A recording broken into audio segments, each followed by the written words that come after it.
And we're live. All right. So for the audience that doesn't know you, please feel free to introduce yourself.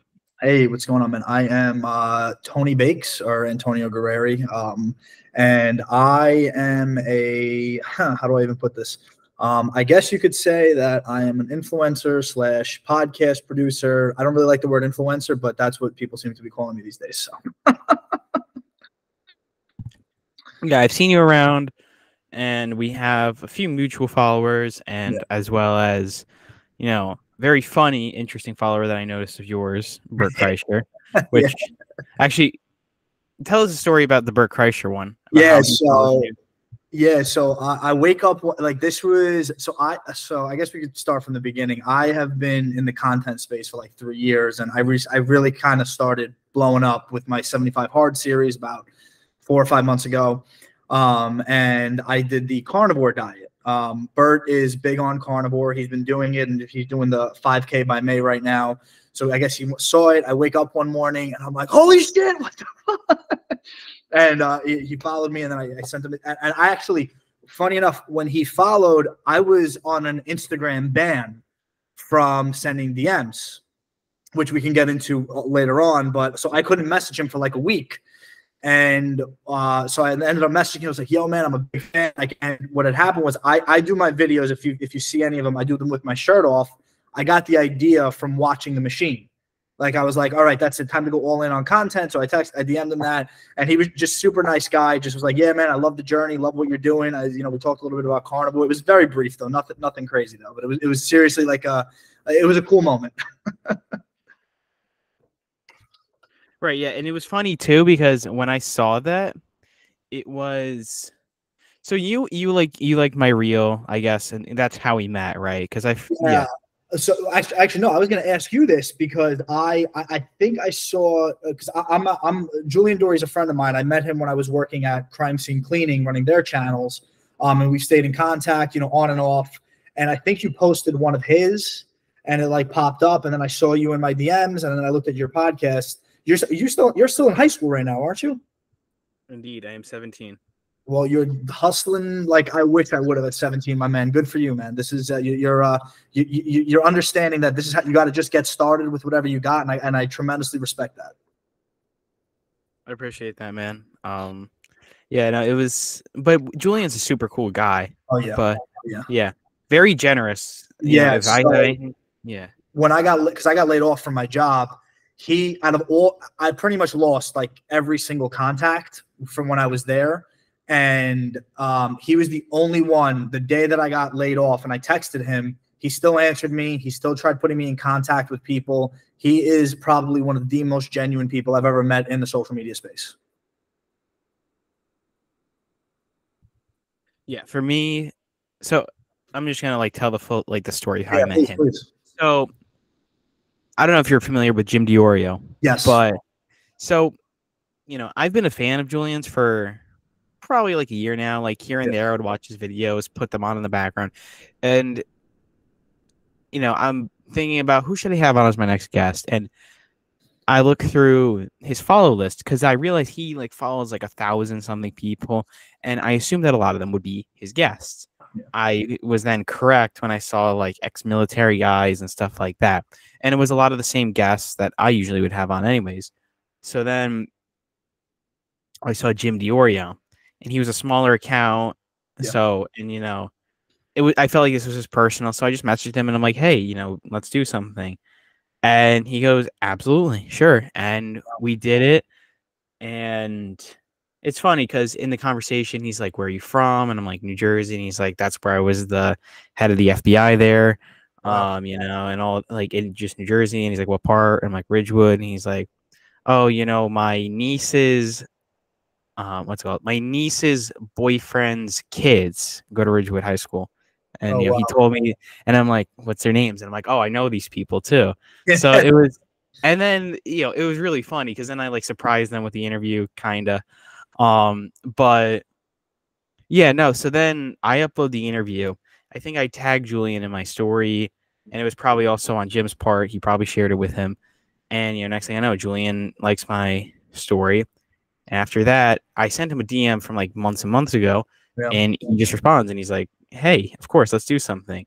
Months go by, then January rolls along where he's like, hey, let's do something. Message me in like X amount of months. Did that. And he's like, all right, January, message me again. Message him in January. I mean, we still like had little messages here and there, but Yeah. and that was like the general idea is that then January comes along. I message him and he's like, can you come to Saturday? And I'm like, and then I'm like, all right. And so then I just scheduled a train ride to Hoboken. Luckily, my cousin lives there, and then that was it. I mean, it worked out pretty well. And, we made Nice. that video together. He let me use his equipment and everything. And I'm like, that was super generous of him Yeah. to do that.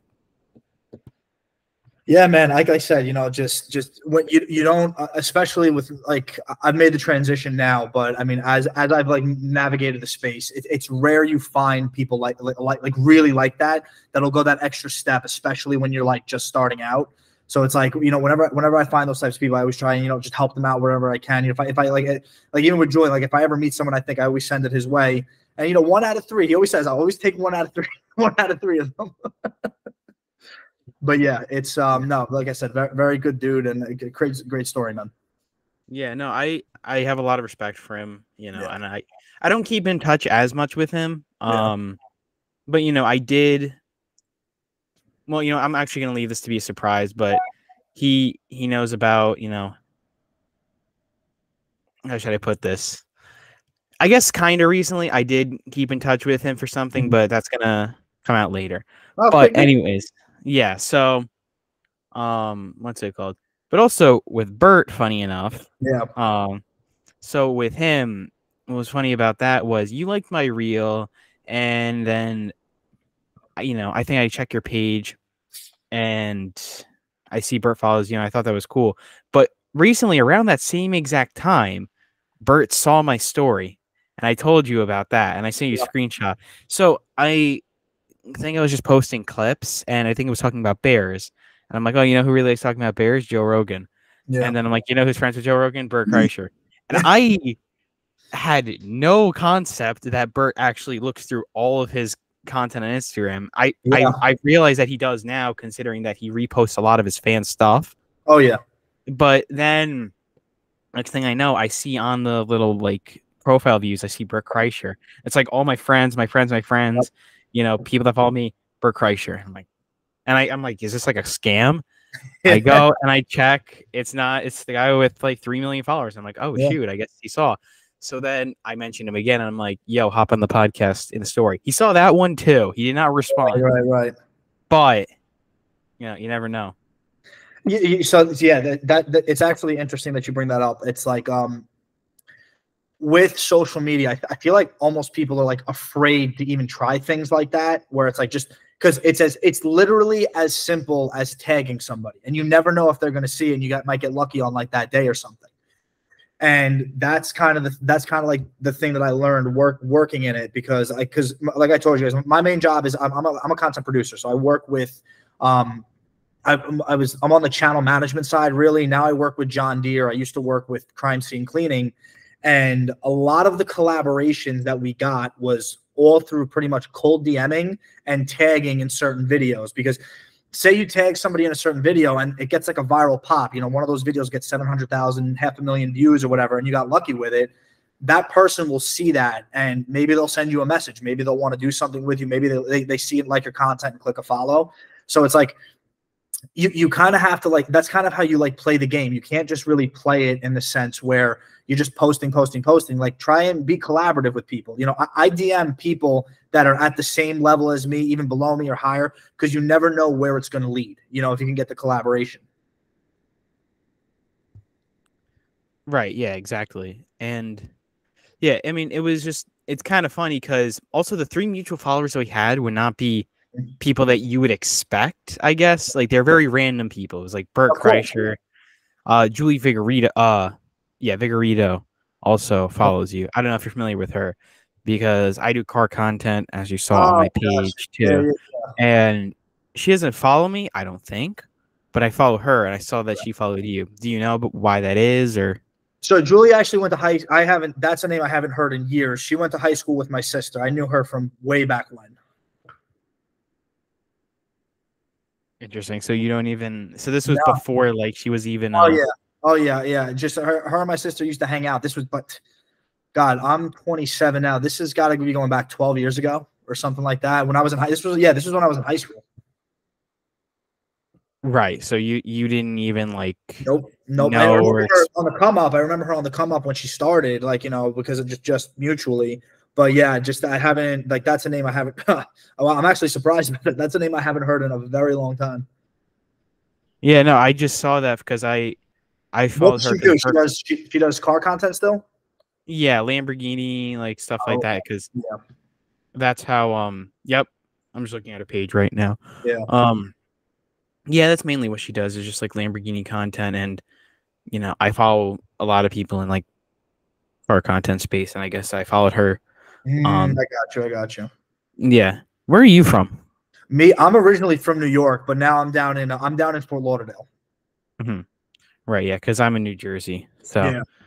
so yeah, that also kind of makes sense. Was that and that also probably is why I follow her. Yeah, that's probably why I follow her then. It's like same area. Yeah, I probably mutually something, but in the car space or in the car space, I could have seen it from the car space. I wouldn't.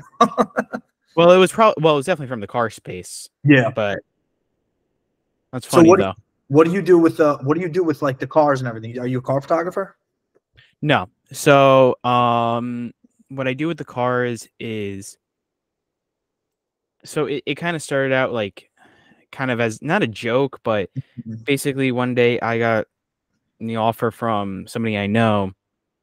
Well, because it really started out as a joke with my dad, where he's like, "Hey, you should get, you know, this guy to pick you up in his Lamborghini one day from school." Oh. And then I said to myself, I'm like, "Huh, that would actually be kind of cool."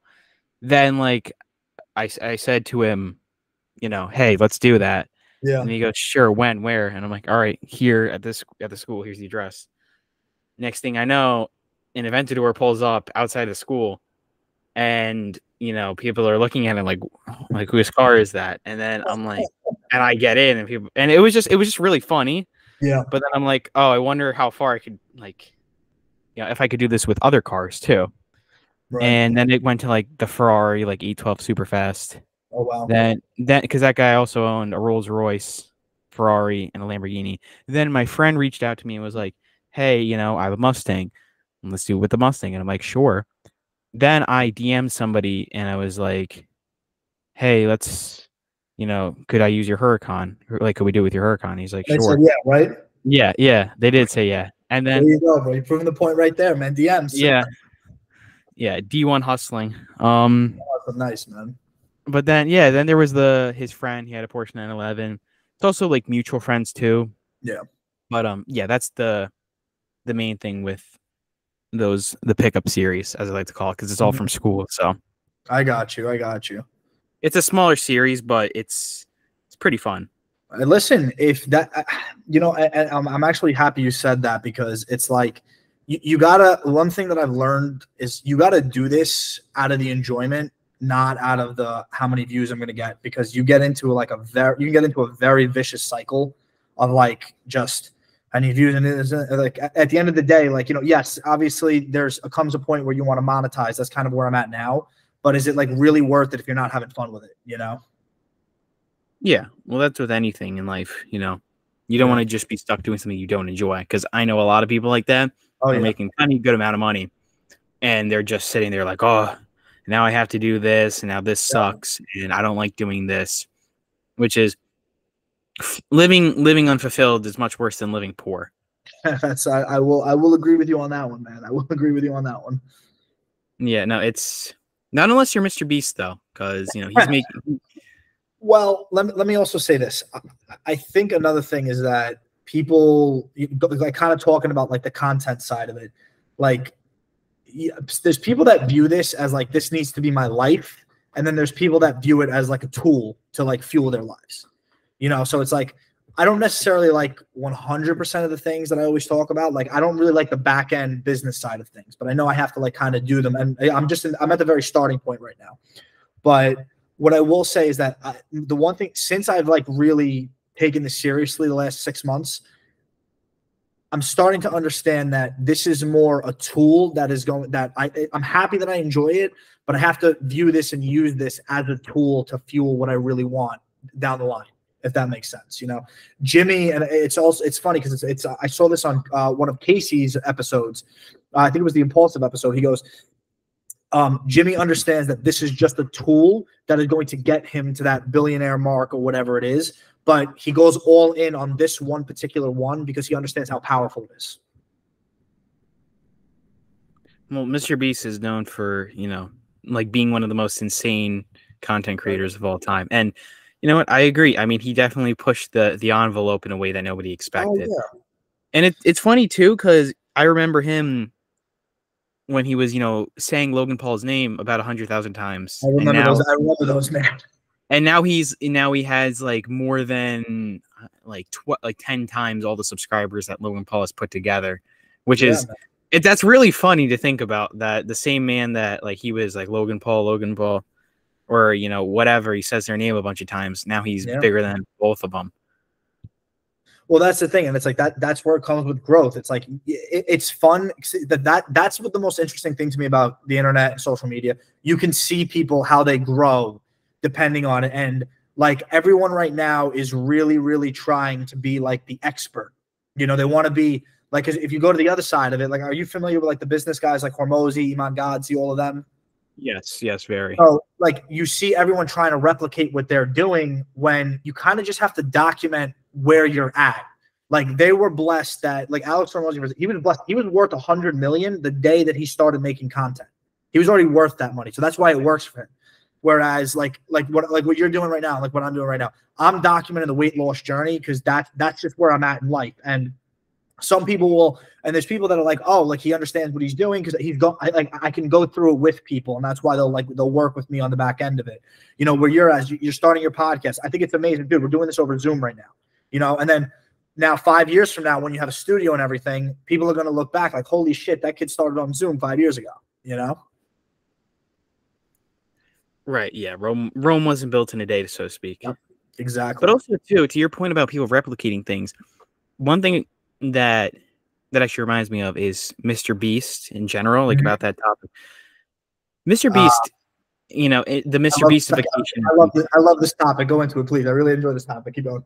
Yeah. So a lot of people have argued that Mr. Beast kind of destroyed content creation in a way, because instead of people, you know, doing it out of necessarily the love of it. No, that's the first part of the Mr. Beastification of YouTube is, number one, people stopped doing it out of the enjoyment of creation of content, and people started doing it because they realized that they could maximize views like him, but also because people realized that what he was doing was working, and instead of making their own ways of success, they started to just copy exactly down what he was doing.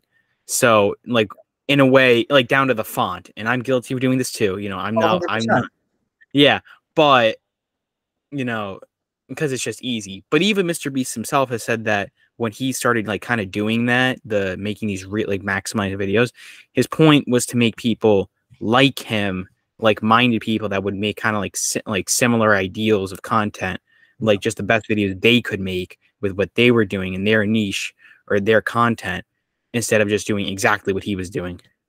So to that point, yes, the Mr. Beastification of YouTube is happening. It's 100% there, but everybody is so focused on that I think that they're not going about it in their own way. And there's the people that are going about it in their own way are winning. So like in the space right now, I don't know if maybe you've noticed this, but vlogging has really made a comeback the last 6 months. And I mean authentic vlogging. Outdoor content, farming content, like you don't really think about it because you don't see it every single day. But like that's kind of the side of the internet that I'm tending to stay on these days, because there's a major shift. I've noticed two things. One, the health space is growing with these different types of diets that are like kind of like against, you know, processed foods. Against you have Paul Saladino, Sean Baker. You know, these guys are really starting to get massive followings, like not just like 100,000 here or there. We're talking a couple of million on YouTube, between YouTube, Instagram, TikTok, everything. And then you have these guys that are like doing these 20, 30-minute vlogs going into the woods. Like, I don't know if you saw, the Outdoor Boys went from 3 million, from like 2 million. I think he just crossed 7 million subscribers on YouTube last week. Are you familiar with him? Okay. I feel like I've heard the name before, but so the Outdoor Boys, this guy has been doing YouTube for 12 years, almost as long as Mr. Beast has, but it's just him and his kid going camping every single year. That's it. He just goes camping and he documents it, and it's just him being himself, and he's getting the views in. They're selling the merchandise, so he's doing what he wants to do. He's not trying to be anything but himself. Then you have a lot of like the farming podcasts that are blowing up right now. You have like Barn Talk. Who else is it? Farm for Profit. These are just people I personally know because I produce a farming podcast. Everyone jokes about it, but the first week that we launched this thing last week, we already did 100,000 views just in the first week with 0 followers, 0 anything. So that kind of tells you that I think that, yes, this Mr. Beastification, there'll always be copycats, but I think the people that really double down on being themselves on the internet will still always win, because guess what? They're still making money. They're getting the views. They're not getting 200 million views a video because they're not, auto-translating it into these other languages and like pulling it all together. Like that's where a majority of Jimmy's traffic is coming. That's how he's been able to build it, is because he does it in every single language. And I'm not discrediting him whatsoever. What he has done in the space is unheard of. He is a freak of nature, and it's insane. And I love watching it because he's also a source of good for the world. But I think that people are getting sick of all this overrated, like super in-your-face content, and you're starting to see a shift where people are going more towards this like natural, like this is how I live my life, and these are my vlogs, and people are finding these communities, and it's getting pushed. Right. Well, there's a saying that a guy who likes to walk will walk farther than the guy who likes the destination. But now let's, for instance, like, so Eric just did the 30-day video. I think he only gained a couple 100,000 subs out of it. If you really look at the numbers, like he basically tried to do what Ryan Trahan did 3 years ago, but it wasn't. It did work. He got a lot of views, but I don't think it got the return that he was expecting, like from what you could see on it. It's like doing something like that when you're like that top tier creator. Like I would have assumed would have jumped him 2, 3, 4, 5 million subs, but it really didn't at that point. It kind of kept him even like right where he was at, because it's already been done before, and he just basically did the same thing. And he tweaked it a little bit, but it was it was kind of the same concept. So when you asked before, it's like, do you think this is happening? It is, but I think that people are replicating it to the T, and that's the issue. Whereas my content, I pick the things I like from other creators, and I'm like, oh, that's really cool. I like that. How can I incorporate this into my own way? And that's how you should be doing it, because if you start pulling things and getting ideas from other people, and it's like you get like 5 or 6 different things that you really enjoy, that's what makes you unique at that point. Right, yeah. It's just a lot of people tend to make very oversaturated, like not good videos, right?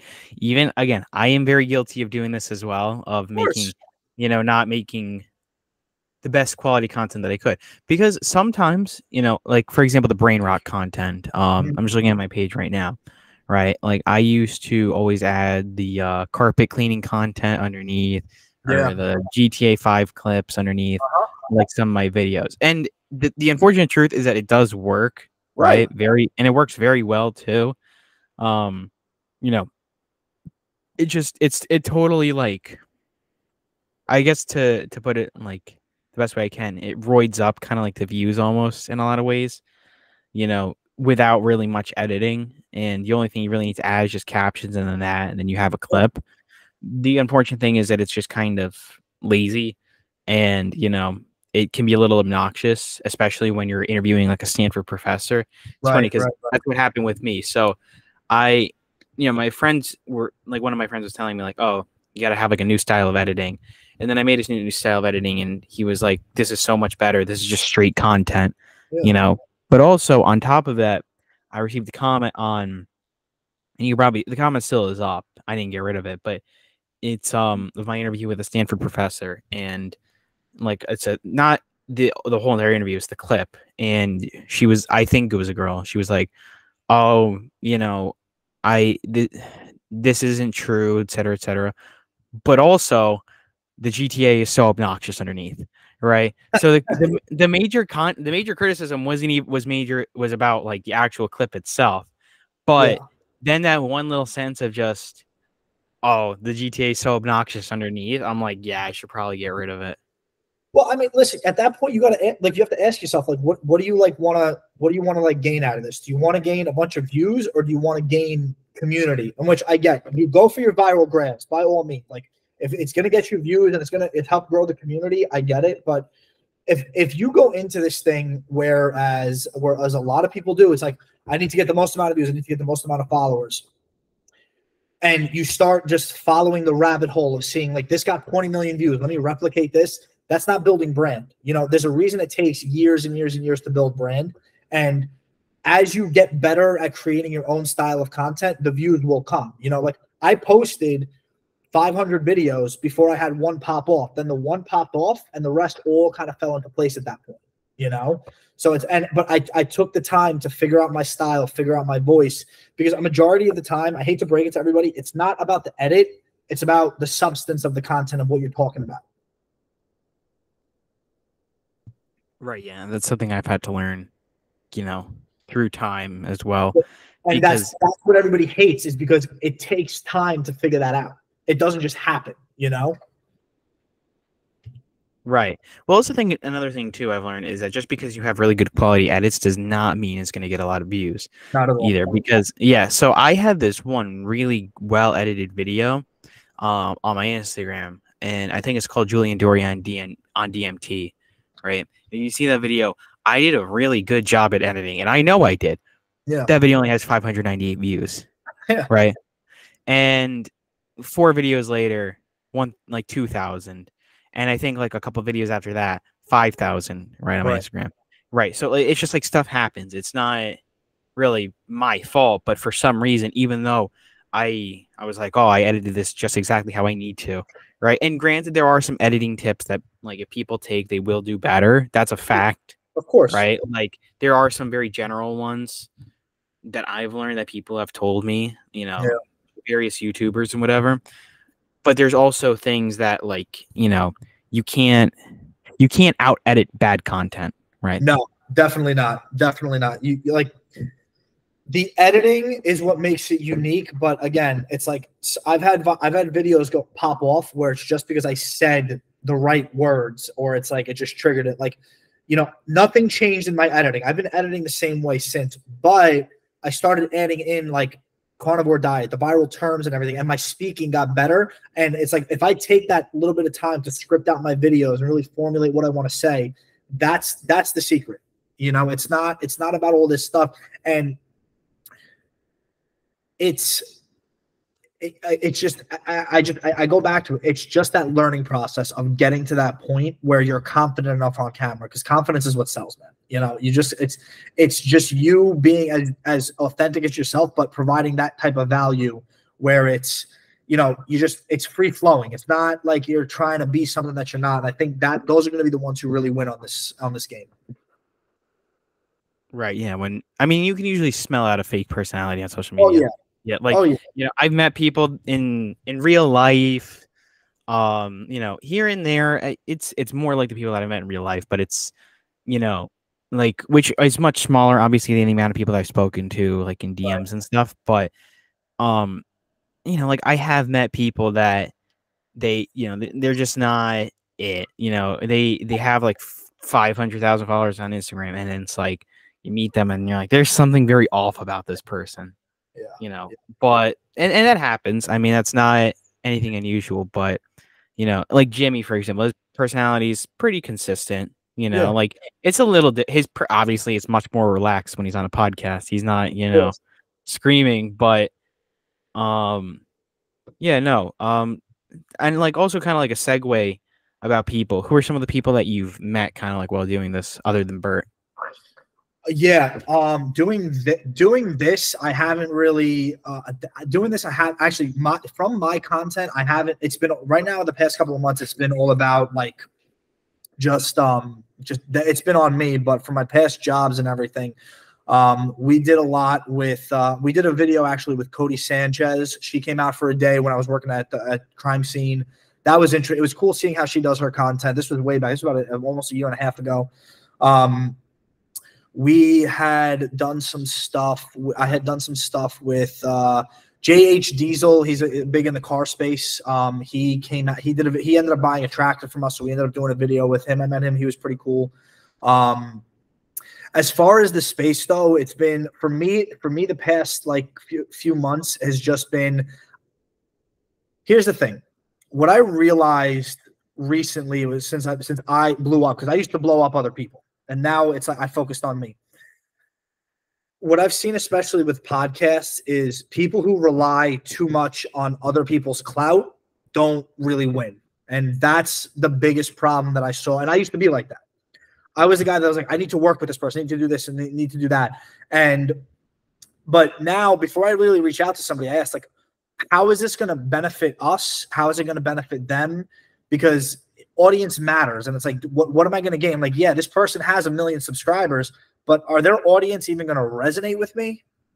You know? And it's like that. And that's something that you really have to think about, especially with collaborations. Because I know there's podcasts out there that they have some of the biggest guests that you could ever want, but they're not growing because the only time that those videos get views are when those guests are on there. You know, and I've seen creators get 25 million views on one podcast and then blew them up. They have a bunch of subscribers, but now they go and make their regular content. Nobody wants to watch it because it was just based on the fact that they had that one guest on that one time, which is, again, it's not a healthy way to build brand. I couldn't tell you the amount of podcasts I've seen like that. And it's kind of a shame too, because there's some I've seen with some really awesome guests that I feel like could be doing like way bigger stuff, like with those guests.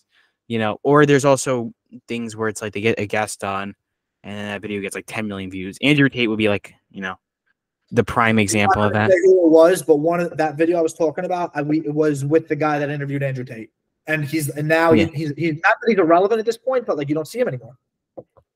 Right. Well, also too, like part of that is with getting other guests, like good quality, yes. Because like there's been people that have interviewed Elon Musk, you know, and all these other guys, and then like you got Elon Musk on your podcast and only got 50,000 views. You know, I mean, like that's even happened with me. The first guy I had on was a YouTuber with like 3.8 million subscribers now, right? And that was like the first one I ever did, right? And the first person I ever reached out to, and he responded, right? And you know, I upload the interview and it's only audio and stuff, and that's also kind of like, but that speaks a lot to like how I edited too, because I had no idea what I was doing. So, you know, to your point about like, you know, making good content, also like the having a good guest should always be supplemental, right? It shouldn't be the main factor, right, of getting somebody, of like getting good views.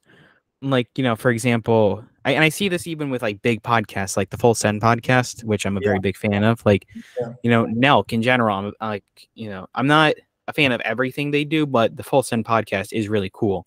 All right, they're getting like the biggest people on the planet on. They're not even just getting the biggest YouTubers. They're getting like Mr. Beast, Donald Trump, Dana White, you know, Mike Tyson, Logan Paul, and all this. But I like, and there are points though where I feel like even them, I'm like, these guys could definitely be getting more views, like on some of this. Listen, Nelk is the worst person to look at. Not for that reason. Not for the reason though. They have such strong brand. They are not going anywhere. They never will. What they have done is insane. They're taking over the beer industry now, and they understand brand. That's what Kyle did for 12 years. That's why he gets it. Now, with their guests, when I watch, like when I listen to Full Send, I know I'm going to be entertained. That's why I listen to it. It's an entertaining podcast. I'm not going to gain any like, not to say this in a bad way, but it's like I'm not going to learn a lot from that. Like it's more like entertainment, like what's going on, you know. And it's like from the Trump stuff, they did a really good job. But it's like I feel like it's just when you watch it, you want to be entertained, which is exactly what they're going for, and that's how they built their brand. Whereas you go to Rogan, I don't listen to Rogan very often, but when I do listen to him, it's when it's usually like a doctor or something in that's part of it. Like I'm animal, like now that I'm carnivore animal based, I listen to all his episodes with that because he talks about the things he wants to talk about, and I know he's going to ask the right questions. That's why I listen to it, you know. And then but the prime example I always like to use is the girl Bobby Altoff. I'm sure you know her by now. Okay. I don't care what anybody says. She's not an industry plant. She figured out that you need a shtick whenever you do something in these podcast spaces. And her shtick is I'm going to be as awkward as possible. And that's why it worked. And that's why she got 20 million. And it worked out that she got Drake. Like that 100% had something to do with it. But I think people continue to watch because she has this shtick of this is going to be an awkward podcast. And I'm going to make you feel so fucking uncomfortable that you're going to just like you can't not watch it, you know? Morbid curiosity almost. Exactly. Like and it's like when you drive by a car accident. It's like it's bad, but yeah, you know, you can't help but like just watch. Yeah, but that's the thing, and it's like that's why, you know, Hot Ones blew up. That's why she blew up. That's why all these people. And then now we have the one Your Last Meal. I think Good Mythical Miracle. I forgot the name of it, whatever it is, but they're like your last meal if you were to die. Yeah, like no one's Good just Mythical Morning. Yes, Good Mythical Morning. It's not just an interview. Like it's got a theme behind it, and it's like that's where people really lack in these podcasting spaces. Whereas they just want to sit there and like kind of have a conversation. But if you were to sit there and like have a theme behind it, you know, that's kind of your thing. That's going to bring people back. And if you get those big guests, that's how you're going to keep people coming over and over and over again. Well, with Bobby Altoff, I will tentatively disagree with you. And why? I say that because, okay, so right, when it came to the Drake interview, right? Yeah. It is true that she is part of the same management agency as Drake. Oh, yeah, of course. So that's how they got connected, and that's how the interview happened, right? Right. So that part, if Drake went on any podcast, it would immediately go viral, right? That's not really a yes. So that's one of those things where it's like if I had Ronaldo on, right? No matter what I do, you can't get 50,000 views on that. It would immediately always be top of the trending page because Ronaldo is the most famous man in the world, right? Taylor Swift is the most, or that's a very controversial topic, whether or not Taylor Swift is the most famous person in the world. And I will say she is the most famous woman in the world, right? She's probably not more famous than Ronaldo or Messi because she doesn't necessarily have that international appeal. But if I had Messi or Taylor Swift or, you know, whoever, like Elon Musk, even if I had those people on, no matter what I do, it's going to get, you know, like hundreds of millions of views, right? Just because of the nature of those people. But that's the same thing with Drake. He's never really done a podcast before that I'm aware of, right? Number one, that's the first part of it. Number two, Bobby is a relatively, at the time, she was a relatively unknown name. Now she's known for doing these big interviews, but it came from Drake and it came from that management agency. So to that part, yeah, she's an industry plant, but she did figure out something that worked. It's not like she had. That's the point. That's just the point that I want to make. It's like in her case, she did get the biggest person on there, and it's Drake has a history of this. Drake made Fortnite cool when he did the thing with Ninja. So the fact that like that is a part of it, but I also think that you can't discredit the fact that her style is what kept people coming back every single time. Because her Bobby Lee podcast, I think that's the most viewed video Bobby Lee's ever had aside from freaking Rogan. Because nobody cares at that point, you know? And it's like that. So it's like her shtick is what keeps people coming back every single time. Right. Yeah. And yeah, I mean, it's just, you can't say like, okay, so I think the middle ground would be she did get a very big interviewee, but also she did a lot of it herself and she came up with an idea. That's what I'm saying. That's the only point that I'm trying to make, where it's like, I see where you're coming from with it, but I think but it's because the way I look at it is with everybody that's viewing that, like that thinks that, oh, I just got to get guest after guest after guest after guest. And you're just at that point, you're setting yourself up for failure essentially, because it's just like that tells me that they're not looking at it from the perspective of I wanna I wanna build something and be a name for something. I like there's a reason I'm gonna go listen to this podcast, you know. Whereas just because again, like we said before, it's just anything that's like heavily reliant on the fact that this person has a big name is just gonna fuck you up down the line. Did I lose you? Right, absolutely. I mean, like, you know, I had no, you didn't. No, I'm still here. Can you hear me? Yeah, I'm still here. Yeah, no, I freeze and froze for a second on my screen. Yeah, but yeah, no, I was gonna say with like I've had, for example, what's it called? Like I had a TikTok around with like 2 million followers, right? Yeah. And you know that only got like a couple hundred views, and stuff like that happens. But then in like some of my clips, like I said, right, where it's like it's really well edited, right, and it only and like you know with one of them, it's with Julian Dory, right? It's Julian Dory like on the topic of DMT. That only got 590 views on my Instagram, right? Yeah. But then I on my YouTube, right, the most viewed thing I've put out is where I'm asking him, right? It's the same guy, and I ask him who would win in a fight, eat gorillas or a tank, right? And that's pretty good. yeah, so I asked him that. That got like 21,000 views, right? Yeah. And like a bunch of comments, hundreds of likes. But you know, and what was awesome too was I noticed that in the comments everybody was debating it amongst themselves. Well, so And you found a justifiable amount of controversy in there, which is perfect. You know, you stirred the comments, and that's an engagement tactic right there. right, yeah, and I mean, like I asked the question because I'm like, huh, it'd be like a funny question that'd be good for both a clip, but also just like kind of eases the mood before, like, as the first question of the podcast. And what was funny too is that Julian was so caught off guard by that question. I think that would catch someone off guard. Because I said, I'm like, all right, this is a question I wanted to ask, you. I asked all my friends, who wouldn't a fight, eat gorillas or a tank? And he's like, is this a trick question? Because I think he was expecting me to have like some type of an answer. But like, I'm like, no. It's just like, this is just a normal question. I got you. Yeah. And then eventually I said to him, like, what if there was 2 tanks, right? Like I just added to it, but that got like 21,000 views. Another time it was with me and the bodybuilder guy with the really disgusting back. It was just about his career or like a story he had about getting recognized. That got 21,000 views. Then on my Instagram, one of them was like me trying to crowd surf, and everyone like splits down the middle, and then it boos me at the end, right? That got like that I wasn't expecting. I was like getting likes for months and months and months on that one. But that, like, all of them, it just kind of happens. The only one that I'm really like, I know how it happened was they eat gorillas versus a tank. I'm like, yeah, I can see there's a controversy. It keeps people engaged. Yep.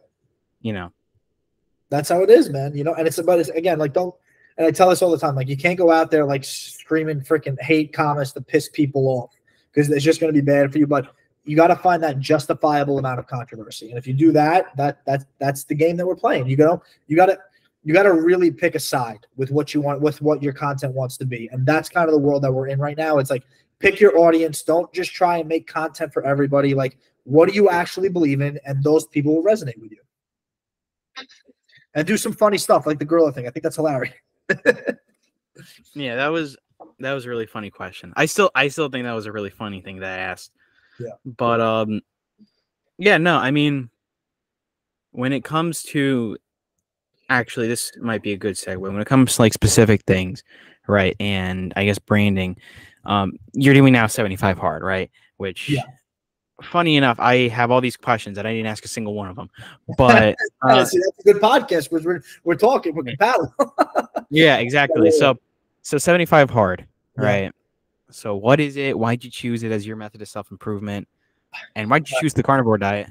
So, all right. So do you want to, how much time do we have on this, by the way? Because I can take you all the way back if you want. I don't know what's our time frame on this? Well, just go for however long. I'll stop it. I got you. No. So, all right. So there's 75 hard, and then there's the self-improvement side, which starts in the middle of the Peruvian jungle with ayahuasca. If you want me to start there. Yeah, sure. Let's get crazy. All right. So yeah, I got laid off from my job about a year ago. I'm like, dude, I must I must have weighed like 260, right around there. And this is like March or April. So I get laid off and I do the only logical thing that I can think of. Fly to Peru, get off a plane, get into a van with a bunch of strangers and drive to the middle of the jungle and drink this stuff that makes you yak and basically hallucinate for 4 hours. Great idea. I go there, I do it, life-changing experience. And I was kind of looking for answers of like what I got to do with my life because I was very lost. I had gotten this career and this job, which was basically like my dream job, is like, producing a show. And although it wasn't my, I quote unquote dream to be going into murder scenes and like crack houses and all this other stuff and like these giant nasty ass hordes, it's a YouTube channel, and I knew that if I did it, I would excel at it and it would propel, and it ended up working out. We ended up hitting about 1 million subscribers on there, but it all got ripped away from me. So I needed answers in my life. So I got into this. So I go there, I do that, I come out of it, and I'm like, I kind of feel different. The world's a little bit different, whatever. I don't know what to do, so I do the only logical thing, like everybody else on the internet, is I try and start a media agency because I know how to get views, I know how to edit, and I was just not happy with it. I was miserable every step of the way. I did not like what I was doing. I didn't like the fact that I had to make all this content that I thought was complete and utter bullshit because I was working for business people, nice people, not like faking anything. Just I don't like that type of content, And I wasn't making like any money. Like, I was going broke. I was going into a massive amount of credit card debt, gaining more weight, and then I'm like, I need something else to change. I need a job. I need structure in my life. I need something that I can get structured with my finances so that I can work on my thing on the side. Because my dream at the end of the day is to have my own massive audience, my own YouTube channel. I don't know how I'm going to monetize it yet. I don't care. I know making videos is part of my life and I got to do that. So I start applying to jobs and I end up landing a job with Valuetainment and Patrick Bet-David. Again, like this, I'm still thinking like, okay, I want to do content, but I'm also thinking like in terms of a career, and it's like, what's going to give me the best output on it? So I go in there, and I am completely lost because I respect what they do over there, but they're not creative. It's news, which is respectable. That's what they do. They want to report the news. It's conservative media. I get it. Not for me. Luckily, I applied to 2 jobs, and one of them was with John Deere. They have a little bit more freedom with it because I can get into it. It's farming, and at the end of the day, it's gonna pay my bills. And I work for probably the nicest people on the planet. Like they're a huge company. We have 18 locations, but they value you, and that's kind of what I was looking for. Like I needed a company that was like that I felt valued at. So now I start working there, and I'm like, you know what? I have about 15,000 in credit card debt. I'm overweight. I have a steady job, which if I plan this out correctly and do it, I will be able to pay everything off and still work out in the mornings because it's a hybrid job. So I'm like, okay, like life is getting pretty good right now. I start working on their content. We start a podcast. We start doing their stuff. And it's moving along nicely. Views are coming in. It's growing. We're slowly but surely. And I says, all right, I have this under control. Now let's start working on the weight because my finances are good, whatever. This is now September. I'm like, okay, I need to lose weight and I need to get content. What do I do? Start a body transformation. So I'm like, all right, we're going to start eating right, doing everything. I watch the machine. I take my shirt off and I go, day 1 of my body transformation, day 2, day 3, day 4. And I'm not really sticking to a diet. I didn't know what 75 hard was at the time. So I go in, I'm going through this. I lose about 10 pounds in 70 days. And I'm getting with my shirt off, making the cringiest content I've ever made. I'm getting like 150 views a video. I'm lucky if I get 2,000 views on a YouTube short. I go to my sister's house for a dinner, and she's like, well, I tell her, I'm like, hey, I think I'm ready to quit the content. I got to get a job. She's like, just come over for dinner. Let's calm down for a second, because you're jumping around again like you always do, like shiny object syndrome. And so I go there for dinner. She calms me down. Her boyfriend's there. Also, they're very big with content. He's big on Twitter. She's big on Instagram. And he says to me, have you heard of 75 Hard? I'm like, no, what is it? 75 days. You got to pick a diet and stick to it. Work out twice a day. Once outside, once inside. No drinking, no drugs. And you have to read 10 pages of a book per day and drink a gallon of water a day. So I'm like, all right. Before I quit this content thing, let me start up one last time. I go to the gym, and I'm like, all right, day 1 of 75 Hard. Video gets like 5,000 views, like highs. I'm like, all right, cool. I'm going to keep going with this. I got to lose weight. And I'm like, I'm going to do the carnivore diet, because I met somebody on another influencer tour through John Deere. His name is Gatlin Didier. And he does a lot of farm content, and he was telling me that he did the carnivore diet. And I said I was thinking about it, and he was like, yeah, bro, you should do it. So I go and do it. Video number 2 gets like 1.5 million views. Everything changes that day. All my other videos start popping off, and now I'm averaging 20 to 30,000 views a video. And I'm sticking to it. I'm doing the carnivore diet. That first week, I lost 10 pounds because I'm not eating any processed foods, no vegetables, just meat and eggs every single day. Feeling great, feeling amazing. And I'm like, okay, this time I got to just focus and just do this every day. Everything is moving along. I get through it all. My views are going. By the time I go from like 900 followers to 26,000 in 3.5 months. People are like, they're rooting for me. Everything's going good. And yeah, it just kind of took off from there. I got to day 60 and I got sick. And I've always been transparent with my audience. I said, listen, I ate a cracker. That was the only cheating I did. I ate a cracker. But I decided to restart, and now I'm on day 25. We've completely restarted the challenge from scratch. But this time I'm really like focusing on it. In that amount of time, I have increased my work ethic, everything. I'm posting big content every single day, minus the last 2 weeks because I got burnt out. And it's changed my life, because it's like it just taught me the discipline I need to kind of just make stuff happen for yourself. In that time frame, I paid off all my debt, which I thought was going to take me a year. I'm debt free. I'm starting my business, and I'm just having fun. I'm making my content. I work my 9 to 5. I come home and make videos, and it's my life, and I'm just happy at this point. What's the biggest thing you've learned from doing 75 Hard? Consistency is the only way to win in life. You need to consistently do something every single day for years. And I learned that in 75 days, is that my biggest problem with why I've like, I say you learn, but I've failed throughout my life, is because every time I start doing really good at something, I sabotage it instead of taking a second, taking a break, and I just try and jump to something else, which you have to just be consistent. And then, because you got to remember, I was about to quit making videos again after 3 months, like a freaking little baby.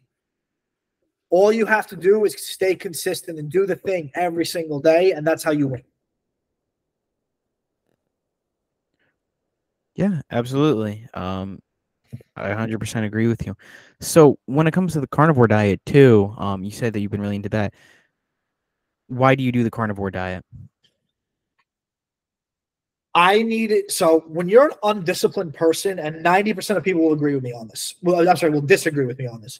When you have no discipline in your life, you need to do something hard to build discipline. I truly, that's what worked for me. Whatever you got to do to fix your life, I really don't give a shit. I'm telling you what worked for me, what I did, and this is what I tell people on how I changed it.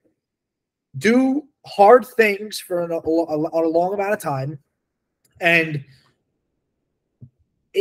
that's just what you do to build it. You know, I always was like, okay, I'll take a cheat day here, a cheat day there. I didn't lose any weight. I didn't learn anything from it because the second I did a cheat day, I would go on like a 2-week bender and I would just ruin my diet. You know, so I did carnivore because I knew it would work, and the fat just came right off. I'm still doing it, but I didn't look at it from the energy perspective.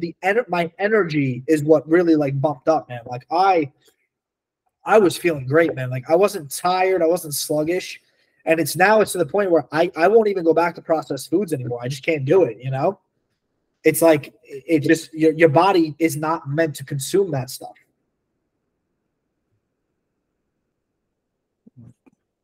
What do you think? Actually, no, here's a better question. What do you like doing in your free time? I like it making content, man. I love doing it all the time, bro. I'm a big cycler now too. Like I bike every single day, but I love the content game. It is like I don't even look at it as free time. Like I just like doing this every single day. I love sitting down and scripting. I love doing it.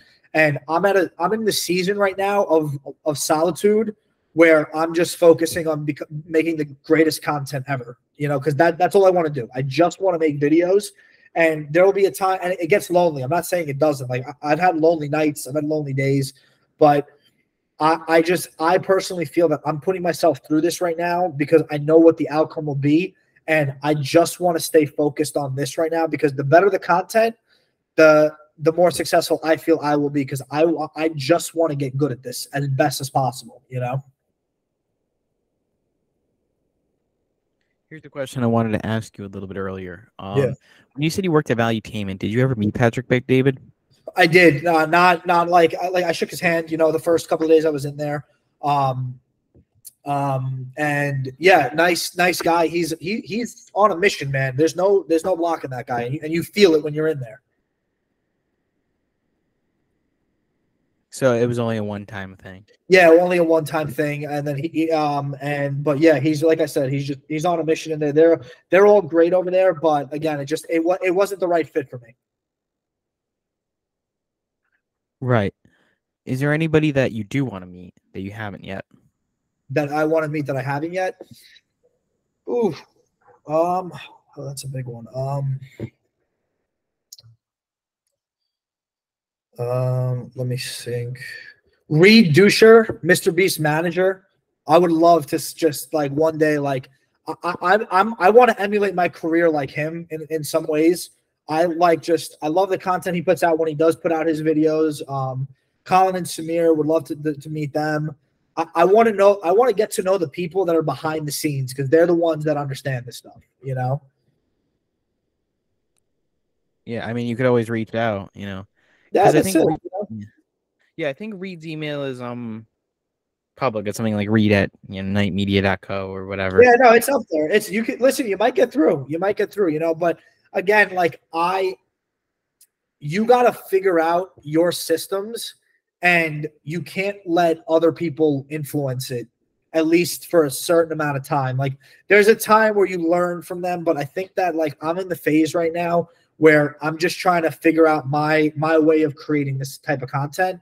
And but I'm also getting to the point where I want to start being around more creative people because you resonate with that, you know, like maybe they see something that I don't see, you know? So it's like, it's a fine line of how long you should, it's a fine line of kind of like how long you should like really just be working in that solitude. And when it's like, okay, where do I go to like start meeting these creative people that are going to influence me in a good way, you know?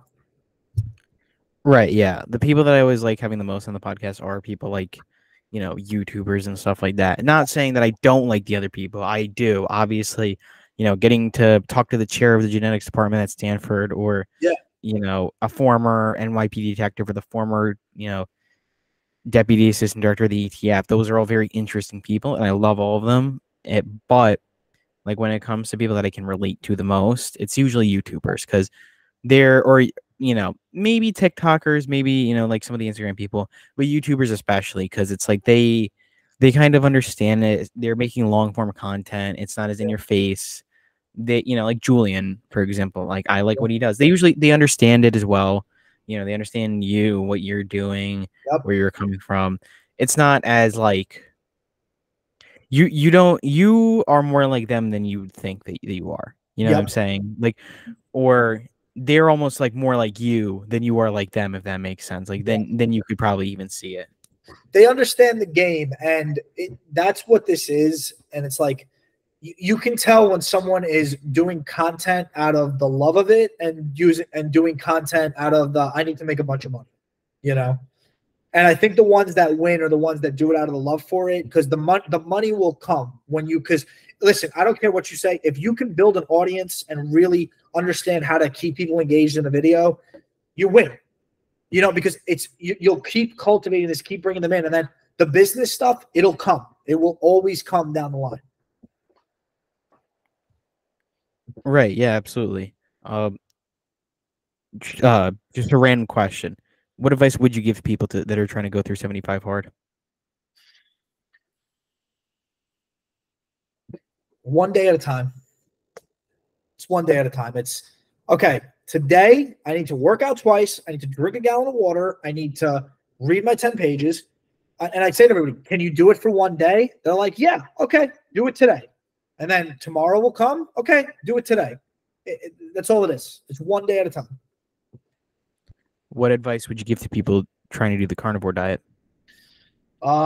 Oof. Be ready to not go to the bathroom. It's okay if you go to the bathroom 2 times a week.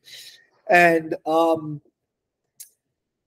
you do the carnivore diet. You're not looking carnivore diet. You're not looking to live sustainably. You're looking to live a healthy lifestyle. Like you're changing your life at that point, man. You're not trying to cheat. Like, oh, it's okay to have that protein bar and everything. Like if you're gonna do a carnivore diet, it's because you understand that food is trying to kill you, and like the processed foods and shit.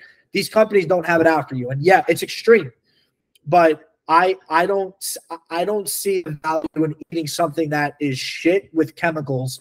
And if there's people out there that want to do that, I respect it. But I want to live a nice, healthy lifestyle, and I want to eat clean food. That's why I do what I do. So if you want sustainability, that's great. You can lose weight eating the crap at the grocery store, the whey protein, all that crap. But if you want to live a nice lifestyle, a nice long lifestyle, eat like this naturally. Beef or chicken? I'm beef, but chicken. I do have my chicken. Everything is sourcing. I like to source it from the right place. Everything's pasture raised, grass fed, grass finished, not just grass fed. You got to get grass finished too, and just getting the right foods. Because at the end of the day, people are like, "Oh, I don't know how you do that," and my response is, "You don't know how I eat real food," you know. Right. Yeah. Most people are kind of, I remember it's kind of a joke. It's an inside joke with my uncle now. So Yeah. my uncle. Also, I have like over 12 aunts and uncles. So when I'm saying my uncle, that could refer to like a billion different people. But my uncle, he tried doing intermittent fasting, and he would do one meal a day. Yeah, Right. I did that. And yeah, and so he's talking to like some kid at the gym, and then the kid's like, "Oh yeah, that's good for you. I could never." But then this guy comes up to him, and like as they're talking, and then I think my uncle said to him, he's like, "Yeah, I'm trying to eat one meal a day." And the guy looks at him like, he just grew 10 heads, and he's like, "1 meal a day." And that's an inside joke between my uncle and I, where every once in a while we'll look at each other and be like, "1 meal a day," like because the guy was so surprised. But today in the car too, like after I went to the gym with my uncle, he's like, "You know what? That's why there's morbid obesity in this country." And I'm like, "Why?" Because people won't eat 1 meal a day. And he goes, "No, because of how that guy reacted to me saying I want to eat 1 meal. I'm eating 1 meal a day." Right? That's why people, because that's such an alien idea to people. Yeah, a lot of people demonize food. I'm guilty of it too, but I will continue to demonize processed foods because prior to this, my background is in baking. My father owned bakeries all my life. That's why I was a fat kid, because I was in the bakery all the time. I know how to decorate cakes, everything. I was a mixer. I understand the chemistry of food. Shit's not food anymore. We're not eating food anymore. Everything you eat in the grocery, you see in the grocery store, that's not food. That's highly processed chemicals that they put in bags for mass production. And you know what? it's really messed up that we've made quality food so expensive. People are asking the questions of like, people aren't asking the right questions. They're like, why are you out here demonizing food? Why are we out here making food so expensive? Like natural foods are so expensive. Like it's just meat. You got to cut it and send it to somebody. It's that simple. Like even to myself, I don't understand how it's cheaper for all this R&D and everything to figure out that these chemicals will be cheaper than a regular fucking chicken. Yeah, absolutely. It's a shame. Where would you advise people to get good quality food? Listen, I just don't get anything. One ingredient. Start with that. Like you don't even need to. Like if you can't get grass fed, it's not the end of the world. Like obviously, I prefer it, but start with one ingredient food. You should only be eating steak. You should only be eating chicken, fish, all this other stuff. And it's like you just have to look for it. Like I shop. My 3 places that I shop are because I'm in Florida, so Publix, Costco, and then I have my butcher shops. I would love to buy all my food from the butcher, but that's like $300-400 a week if I really wanted to, you know? And it's like, I only eat ground beef probably 6 days a week. So my advice to everybody is like, find a couple of meals that you just enjoy having. And then if you need a cheat day here and there, that's fine. But like read the labels, make sure there's no chemicals in it. Like I went to Target one night and it was like organic ground beef. The ground beef was organic, but the flavoring wasn't. They put seasoning on it that was not that was organic, but it had chemicals in it. You know, it's got the soybean oil, it's got all this stuff, and it's like this is the stuff that's causing inflammation, and that's what's getting people sick. Because I can tell you right now, and I'm going to do a video about this when I'm like kind of wrapped up. I'm going to go spend a week eating like shit, and just to show people, it's like if I eat a processed food, I'm going to pass out for 3 hours afterwards. If I only eat one ingredient foods, if I only eat eggs, I only eat like pasta sauce that I make, if I only eat meat, I don't get tired. I have energy in the day. And that was my biggest problem when I was overweight. I don't think people to really like tend to understand because I've also done diets too. I've actually done the opposite of the carnivore diet, and I've done vegan in the past, right? Because like, you know, freshman year, I don't know what happened. I think it was just coming out of COVID and everything, and I was just like obese, right? Like just super duper. That same thing. I got obese. Yeah, like super duper overweight. And then I was like, you know what? I want to do something, and I went vegan for like 3 months, and I lost like 30 pounds. You know, like in two or 3 months, I lost like 30 pounds. Everyone's like, whoa, like you changed a lot, like, and everything. One thing I noticed after like losing a lot of weight is you gain a lot of energy, like just a lot of energy, now, right? Let me ask you: did you do a raw vegan diet, or did you have like vegan like processed foods over there, like the Beyond Meat? I was just straight vegan. You know, I was like straight raw vegan, like, you know, juicing stuff like that. It was mainly juicing, just like juice carrots, juice celery, drink it. You know, make it. Like that, I don't have a problem with, and it's like, but it's like these vegans that are trying to be like, oh, like I see all the time the jacked guys that are like, I eat a vegan diet Beyond Meat, like bullshit, bro. You're taking supplementation. I don't care what diet you have, just keep the processed foods out of it. No supplementation, just regular fucking food, man. That's it. Vegetable oils, especially. Oh my god, well, it's insane. But like it's not that hard. It's like you look at the graph from the 1930s to now, the cancer rates are up, and so is our consumption of seed oils. Like it's in your face, you know. And people are like, "Oh, you demonize food." No shit, it's fucking killing people.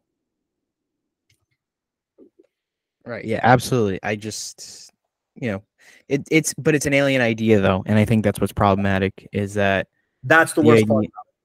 Yeah, it's not. I don't think it's the fact that people, you know, necessary, like to your point, like I just really think that it's an alien idea to most people to want to go out there and say, I don't like most food because I think most of it's garbage. I don't think it's good quality, you know. And even me, like my friends and I, and even my uncle, we love going to the buffet. Like there's a Chinese buffet we love going to. Oh, yeah, bro. $6 buffets in college. That was my stuff, bro. Yeah.